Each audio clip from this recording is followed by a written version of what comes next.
penolakan legalisasi ijazah Jokowi, pihak Bonatua bersama kuasa hukumnya kembali menegaskan alasan mereka mengajukan gugatan. Menurut pihak penggugat, persoalan utama yang dipertanyakan adalah proses legalisasi fotokopi ijazah yang mereka nilai perlu dijelaskan secara terang berdasarkan aturan yang berlaku. Karena itu, mereka berharap pihak UGM dapat hadir langsung dalam persidangan dan memberikan penjelasan mengenai proses tersebut. Pihak penggugat menegaskan, apabila legalisasi ijazah tersebut memang telah dilakukan sesuai dengan ketentuan, maka UGM dinilai dapat menunjukkan dasar hukum dan bukti yang mendukungnya. Sebaliknya, jika memang terdapat persoalan dalam proses tersebut, mereka berharap hal itu juga dapat dijelaskan secara terbuka. Pihak Bonatua dan kuasa hukum menyatakan telah menyiapkan sejumlah bukti untuk menghadapi persidangan berikutnya. Kini, mereka menunggu jawaban dari para tergugat melalui proses persidangan yang akan datang.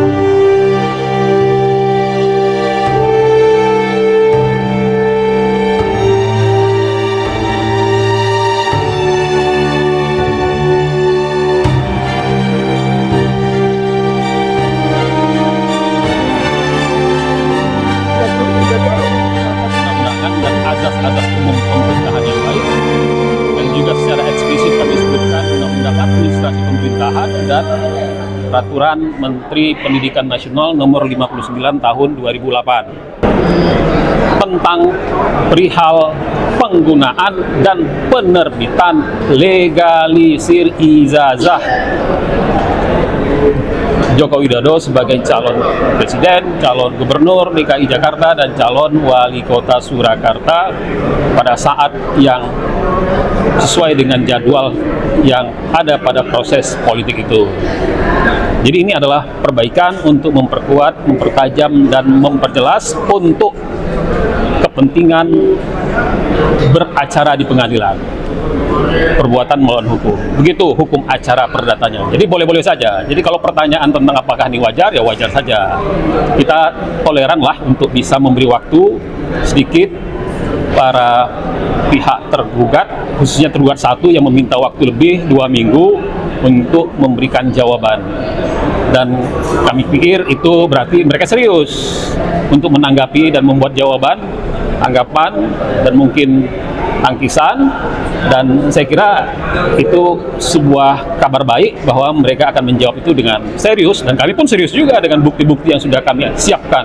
Bahkan sebelum sidang ini pun Saudara Bonatua dan Pak Muryono Aladin sudah siap sedia dengan bukti, termasuk bukti yang otentik, yaitu putusan Komisi Terbuka, Komisi Informasi Publik.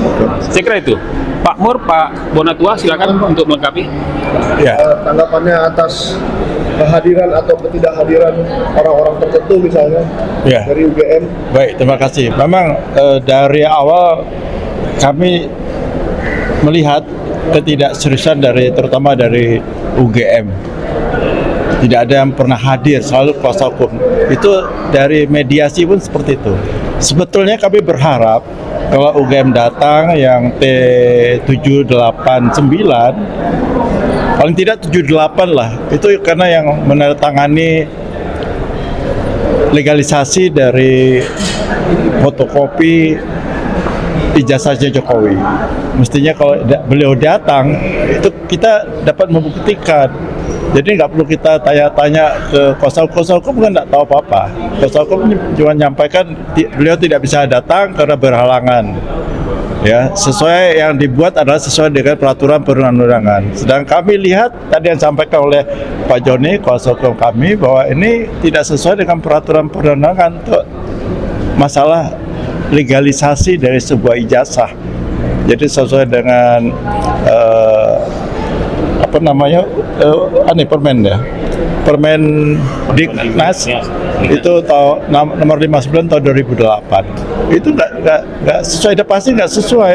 Kalau sesuai kami nggak akan gugat, karena tidak sesuai dengan aturan kami gugat.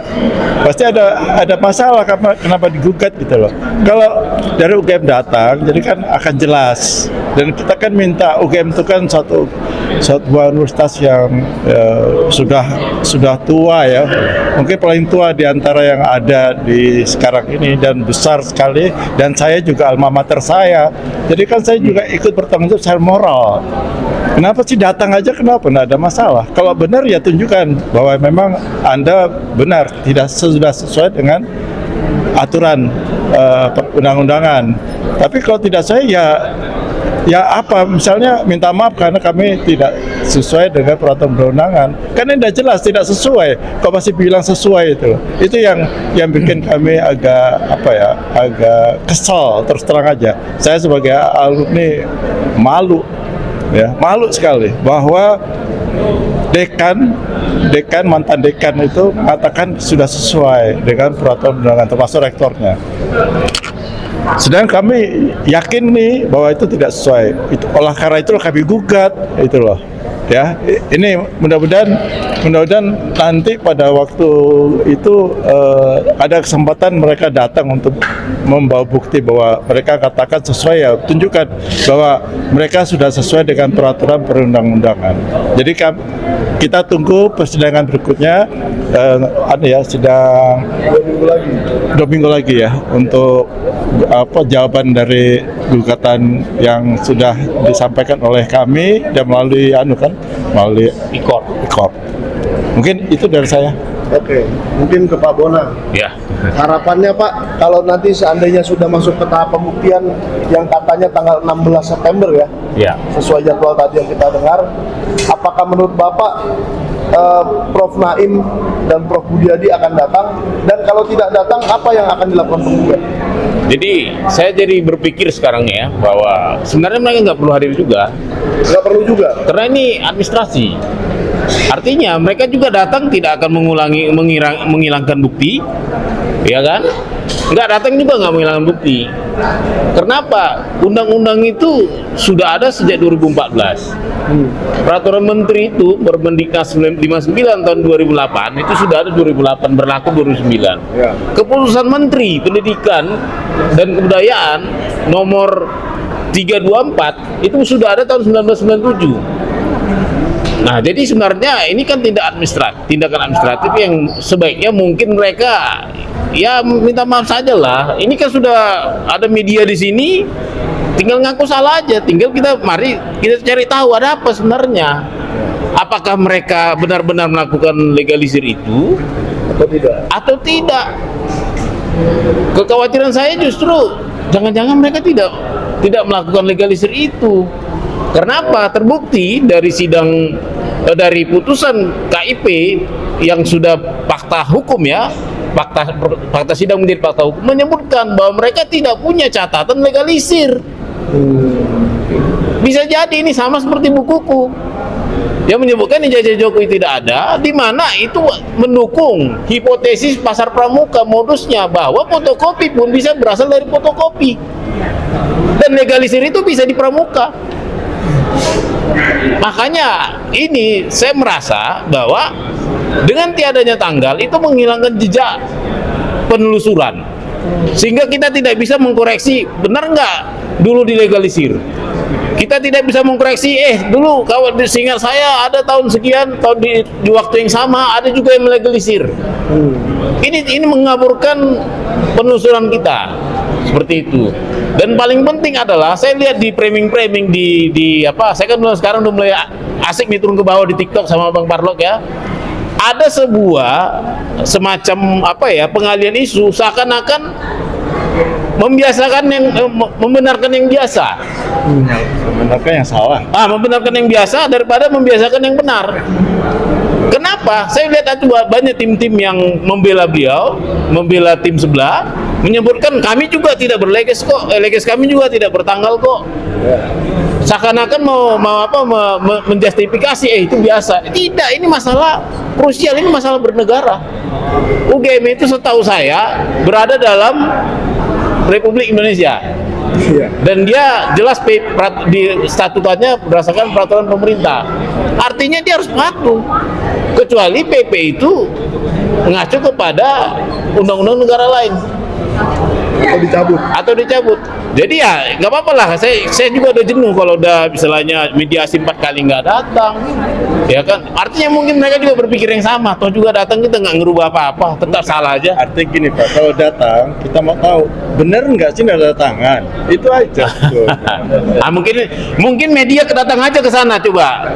Apa nggak benar? Masing-masing punya hak. Datang ke PPID itu sebenarnya kita hak semua masyarakat Indonesia. Iya, bisa ditanya mungkin media, mungkin media bisa datangin rumah beliau, tanya benar nggak. Kalau nggak mau datang gimana? Kan gitu kan? Seperti itu. Itu dari saya. Supaya jelas alasan beliau tidak datang ya. Iya. Mungkin kesehatan atau apalah. Bukan masalah itu, masalah benar nggak, kita mau tanya aja, benar nggak sih ditantangan? Oh iya. Kalau benar ya udah. Ini jadi saya yang tertantang nih untuk datang ke sana. Iya, harusnya. Tapi nggak apa-apa. Rencana, Bang. Sudah ada. Bareng-bareng. Bang Parlo itu Karena coba. saya akan menemui juga yang namanya Pak Johannes yang kemarin ikut di reuni Pak Jokowi. Kan dia ada di buku hijau juga, dan saya sudah mencoba untuk mengklarifikasi dari melalui email, tapi tidak ditanggapi, dan saya akan melakukan sebuah pertemuan secara langsung karena sekarang dia sebagai lektor, dosen di UGM, dan ini harus mempertanggungjawabkan nih karena dia punya pertanggungjawaban publik. Dan UGM ini tidak bisa dia mengatakan bahwa ini adalah hak institusi, tidak bisa. Ini adalah institusi publik yang seharusnya dia di bawah undang-undang. Contoh putusan dari KIP, ya Undang-Undang Nomor 14 Tahun 2008 tentang keterbukaan informasi publik. Mereka sudah kalah di Pengadilan Tata Usaha Negara. Seharusnya dia sebagai institusi pendidikan mempunyai tanggung jawab moral kepada masyarakat. Ini masyarakat menjadi bias, menjadi terpolarisasi hanya karena pandangan seperti ini. Bahkan sama seperti yang dikatakan Pak Bonatua tadi di TikTok, media sosial itu banyak sekali dilakukan penggiringan opini yang seolah-olah mereka memang dibuat untuk supaya ini menjadi kabur. Contoh tentang tanggal dilegalisir ya Pak Bonatua, kita sering temui di komentar-komentar, dan ini by design seolah-olah bahwa ini hal yang biasa kalau legalisir itu tidak ada tanda tangan. Tidak ada tanggalnya. Ya, tidak ada tanggalnya. Padahal ini kan tidak boleh secara administrasi gitu kan. Nah, ini yang seharusnya kita lakukan. Ini sebenarnya bukan hanya pertanggungjawaban Pak Bonatua, kuasa hukumnya, tapi pertanggungjawab kita semua. Siapapun yang punya tanggung jawab terhadap pendidikan Indonesia, seharusnya ini kita lakukan bersama-sama. Saya sudah rencana mungkin awal bulan depan untuk mendatangi UGM ke PPID-nya dan juga ke lektor yang namanya Johannes karena dia mengaku sebagai teman KKN-nya Jokowi, dan kebetulan Johannes yang mengaku temannya Jokowi ini ya reuni kemarin ini dia kenal dengan Mr. M. Yang saya melakukan investigasi ketemu langsung. Ya, Mr. M. Kenal dan tahu bahwa ini benar, dia benar-benar alumni UGM, tetapi bohong yang dikatakan kalau dia kenal sama Jokowi, bahkan dia memanggil katanya Jok, itu bohong ya. Karena saya langsung Jok, kalau di CLS Jack, kalau yang kemarin dia di reuni itu katanya Jok. Jadi panggilannya ada dua. Beda-beda di Jack dan Jok. Kadang dipanggil Jok. Ya, inilah artinya ada sesuatu yang salah, dan saya sudah menghubungi saksi mahkota saya yang investigasi yang keketoyan, yang dia benar-benar yang mahasiswa yang KKN di UGM di Ketoyan dari UGM Fakultas Kehutanan, dan dia menyatakan saya kenal dia Bang Farhan, dan saya tahu bahkan dia sempat dekat sama saya untuk pertemanan, tidak ada nama Jokowi. Makanya saya harus Pak Johannes ini harus mempertanggungjawabkan. Saya harus ketemu sama dia, dan saya minta pertanggungjawaban sebagai pejabat publik karena dia dosen, dia digaji dengan APBN, dia harus mengungkapkan secara benar bahwa dia berani bertanggung jawab baik moral maupun pidana nanti jika berbohong bahwa dia bukan teman Jokowi. Mungkin itu Bang. Oke. Saya mau tambahkan. Jadi ini Jadi begini, walaupun ada selebar muka bumi opini, dia tidak ada artinya dengan satu kalimat peraturan perundang-undangan. Jadi opini itu ya opini aja, nggak laku gitu. Dia bukan pendapat, dia bukan bukti hukum. Kan? Itu yang pertama. Yang kedua, supaya publik juga bisa memahami ini sebagai bagian daripada edukasi dalam perkara ini, bahwa yang namanya legalisir ijazah itu ada aturan hukumnya, bahkan dengan undang-undang, namanya Undang-Undang Administrasi Pemerintahan, pasalnya 73, ayatnya 3, huruf B. Dan sebelumnya ada Peraturan Menteri Pendidikan Nasional nomor 59 tahun 2008. Jadi tidak boleh sembarangan, Pak ya? Bukan cuma tidak boleh sembarangan, itu aturan di bawah Undang-Undang Dasar, gitu kan. Oleh karena itu, yang diperjuangkan oleh klien kami itu adalah untuk menegakkan aturan hukum, undang-undang yang sudah mempunyai daya mengikat, berlaku untuk semua, erga omnes termasuk UGM. Jadi adalah tidak benar. Dan di sana kan ada fakultas hukum ya, dan ada fakultas administrasi, Visipol juga ada. Yang namanya UGM itu juga erga omnes, terikat, berlaku kepadanya peraturan perundang-undangan, yaitu Undang-Undang 30 2014 dan Permendiknas 59 tahun 2008. Paling tua Kemendikbud Ya, 19. ada lagi sebelumnya 324. Halo, apakah kita melupakan azas keberlakuan hukum untuk semua? Azas kepastian hukum, azas perlindungan hukum. Jadi keliru apabila rektor mengatakan, oh kami nggak terikat dengan aturan perundangan-undangan tersebut. Kayaknya kita perlu belajar hukum, Harus belajar rektor. ilmu negara Rektor dan harus belajar. hukum pengantar administrasi pemerintahan, gitu kan. Yang ketiga yang kami ajukan itu adalah bukti yang sudah terbukti diuji di mekanisme peradilan, yaitu Komisi Informasi Publik, putusannya sudah ada, dan jangan lupa ada pertimbangannya. Apa pertimbangannya? Mereka nggak menemukan jejaknya di sana. Itu nanti kita jadikan bukti. Jadi redaksional bunyi pertimbangan yang diajukan dan dituliskan oleh Komisi Informasi Publik itu kita jadikan bukti. Jadi sebenarnya ini sudah, dalam bahasa kampung saya, udah cetawelo-welo bahwa ada perbuatan melawan hukum. Saya cukupkan sampai di sini. Terima kasih. Oke, terima kasih Pak Bona. Ada closing lagi dari Pak Mur atau Pak Bona? Cukup saja atau Mungkin ini sedikit lagi? menambahkan lagi ya. Jadi sebenarnya bukan hanya tanggal saja keganjilannya ya, kejanggalannya. Ada juga fotokopi legalisir yang dipakai berulang-ulang sejak 2005, 2010, 2012, 2014 atas nama Profesor Naim.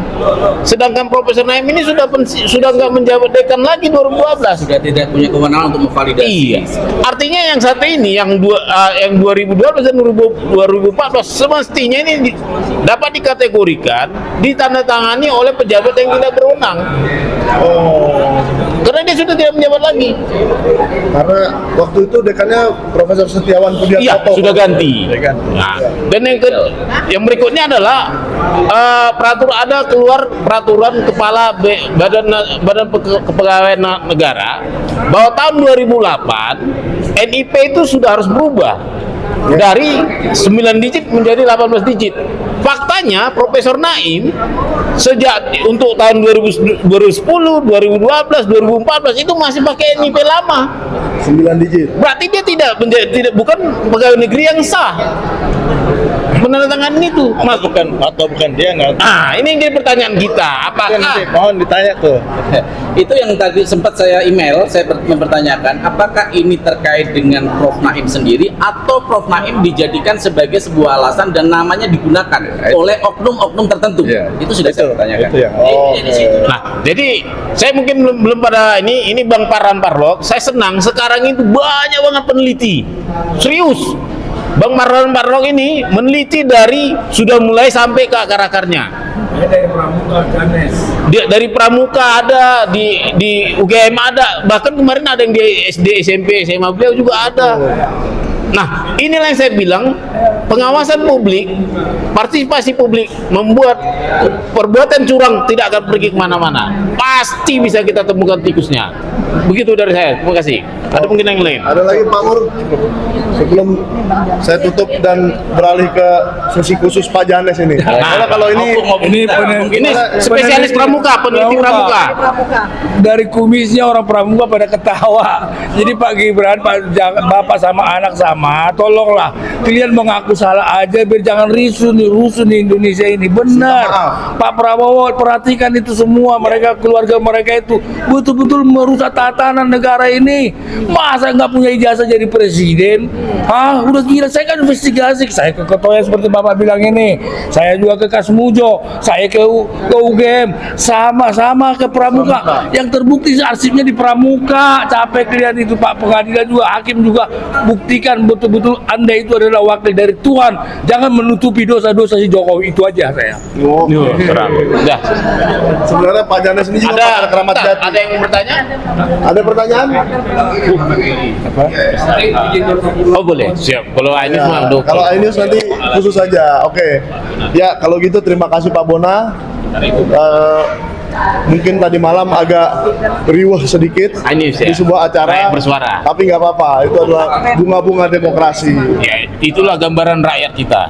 Itulah gambaran rakyat kita. Jangan sampai isu ijazah ini benar-benar membuat pecah. Ya, meskipun semalam ada perdebatan mengenai legalisir di kantor pos. Iya. Itu juga menurut saya tidak masuk akal. Iya. Karena kalau kantor pos itu dia nggak lihat aslinya, dicap. Sembarang ngecap aja mau kantor pos. Ya ini udah ketahuan kok, udah rahasia umum. Jadi legalisir yang Pak Bona maksud ini bukan yang dari kantor pos itu ya. Iya. Tapi yang sesuai undang-undang, yaitu pejabat UGM yang berwenang harus lihat aslinya. Iya. Ya. Dan ujungnya Pak Bona akan meminta untuk diautentikasi. Nanti gugatan CLS nanti akan sampai ke situ. Ya, untuk gugatan berikutnya akan meminta autentikasi, yaitu Pak Jokowi datang ke ANDRI atau LKD, Lembaga Kearsipan Daerah, atau ANDRI, Arsip Nasional Republik, membawa ijazahnya untuk diautentikasi.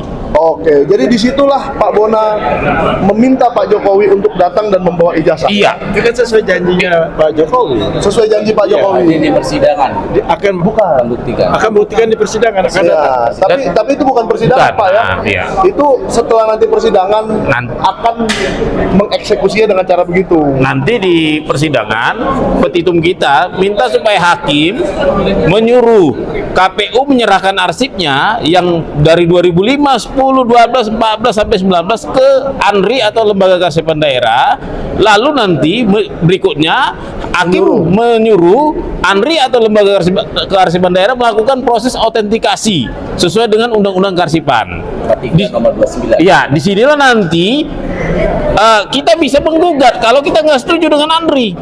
Kalau kita tidak setuju dengan LKD, misalnya dia bilang ini asli, katanya kan. Tapi sebelum itu Pak, hakim memangnya bisa memaksa Pak Jokowi untuk hadir bawa ijazah ke ANDRI? Bisa, sidang CLS bisa, Bisa Pak Bisa. ya? Oke, berarti memang disitulah pembuktian ijazah ini. Iya, benar. Nanti oke. Di sini- Tapi kalau asli bagaimana tadi Pak? Kalau aslinya mungkin dibawa kan, nggak mungkin ada ruang sidang langsung bilang oh ya asli, nggak boleh, harus ada proses Pengujian. itu diatur di Perka ANDRI, Peraturan Kepala ANDRI nomor 1 tahun 2023 tentang pedoman autentikasi. Udah jelas kok aturannya. Oh, berarti udah jelas ya, nggak Sudah. bisa Ya, geser dari situ. yang jadi masalah kan ketika arsip itu hilang, yang tahun 2005 2010 hilang. Terus apa yang mau diautentikasi? Apa yang mau diautentikasi? Kalau hilang? Kalau hilang. Bikin lagi. Dan yang menyedihkannya nanti akibat itu hilang, yang korban adalah siapa? Yang menghilangkan penjara 10 tahun. Yaitu KPU Solo. KPU Solo penjara 10 tahun, jangan macam-macam. Nggak main-main undang-undang kearsipan. Itu sama seperti kehilangan Super Semar. Atau kehilangan dokumen misalkan Undang-Undang Cipta Kerja, naskah aslinya misalnya. Kalau itu enggak Ya? karena dia enggak benda sejarah. Nggak benar sejarah. Karena itu kan sudah ada di lembar negara, ada banyak arsipnya. Kalau ini arsipnya cuma di KPU. Jadi kalau itu hilanglah semua. Ya hilang. Ya kita kehilangan jejak. Makanya sekarang saya mau berpikir sepertinya ada pola kita hilang jejak di mana-mana. Kita nggak bisa mengakses masa lalu. kehilangan tanggal tadi ini kan salah satunya adalah bukti bahwa kita kehilangan akses ke masa lalu. Oke. Hilang juga arsip 2005-2010 juga kita hilang akses ke masa lalu. Padahal kita tahu di sini poin krisisnya krusial. Kenapa? Banyak isu menyebut 2005-2010 beliau adalah Dr. Andus, bukan insinyur. Itu ada beberapa saksi mata yang melihat di rumah Pak Jokowi, rumah dinas Pak Jokowi sebagai wali kota, ada tulisan Dr. Andes. Saksi mata, tapi kita kan nggak tahu ya, itu kan sudah lama. Nah, jadi itulah harapan Pak Bona supaya ini ujungnya adalah autentikasi yang memang sudah diatur undang-undang ya, bukan karangan Pak Bona berdasarkan kebencian ya. Enggak ya, biar diverifikasi. Seandainya undang-undang bilang nggak perlu ijazah untuk jadi presiden, saya nggak ributin. Oke. Problemnya karena di undang-undang yang ngatur ya saya ributin. Ya, jadi mungkin kalau besok ada yang nggak punya ijazah dan pengen jadi presiden, ubahlah undang-undang itu ya. Caranya begitu. Jangan bikin ijazah palsu tapi ubah aja undang-undangnya. Gitu Pak Bona. Iya. Oke, terima kasih Pak Bona. Baik, Selamat bersidang lagi 2 minggu lagi. Oke. Saya akan nambahin gini. Itu makanya Sisakan itu untuk yang guru besar. Ini makanya dipentingkan bagaimana pembuktian ijazah Jokowi itu bukan hanya material atau bukan kertasnya saja, tetapi proseduralnya. Kalau kertas bisa dipalsukan, tetapi prosedural masa lalu ini tidak bisa dibuktikan atau tidak bisa direkayasa, dimanipulasi. Inilah pentingnya kita saling berkolaborasi, berkoordinasi. Ada yang menggugat dari sisi perdata berdasarkan material kertasnya, ada yang berdasarkan proseduralnya dia mendapatkan ijazah. Ini penting sekali berkoordinasi, berkolaborasi ini. Karena di dalam aturan UGM tidak mungkin dia bisa lulus sebagai sarjana kalau tidak melalui KKN. Karena itu aturan wajib, mata kuliah wajib. Disinilah kenapa saya melakukan investigasi itu untuk membuktikan, memotong mata rantai kebohongan ini loh. Ini nggak ada Jokowi. Artinya ini adalah bagian dari mencoba untuk membiaskan dari sisi material, tapi dia tidak akan pernah bisa untuk membiaskan atau memanipulasi dari sisi kronologis prosedural mendapatkan ijazah. Mungkin itu. Tapi biar orang kenal Abang Farhan Farlok nih. Abang sebenarnya ingin meneliti ijazah Pak Jokowi ini karena abang anak buahnya Roy Suryo atau gimana? Oh tidak, jadi saya bahkan belum pernah bertemu dengan Pak Roy, belum pernah ketemu sama Pak Roy, belum pernah kenal hanya cuma di TV. Saya waktu itu ada tanggung jawaban moral saya, masyarakat ini di media sosial Bang, itu bertengkar luar biasa. Dan ketika saya live di TikTok, kebetulan mungkin ini adalah bagian dari anugerah ya. Dia datang ke komal saya, live naik dan mengatakan, saya orang Ketoyan dan saya tahu sekali KKN itu. Oke, jadi dan akhirnya kita ketemu di Yogyakarta. Betul, saya ketemu. Anda sudah ketemu? Saya sudah bertemu. Saya bawa orang itu ke Bang Mikel. Bahkan saya belum pernah bertemu siapapun. Bang Mikel nggak pernah ketemu, Rismon nggak pernah ketemu. Karena saya punya tanggung jawab moral. Ini bukan hanya tentang Jokowi, tapi ini sejarah Indonesia yang harus kita luruskan. Kalau begini semua hancur Indonesia kalau kayak gitu. Jadi kalau ada masyarakat yang lain yang punya data, punya keterangan-keterangan dari masa itu yang bisa membantu Pak Bonatua, Pak Mur, Pak Joni, dan kawan-kawan yang lain, silahkan ya. Terima kasih. Biar Pak Bona lanjut ke sana ya. Pindah ke kamera.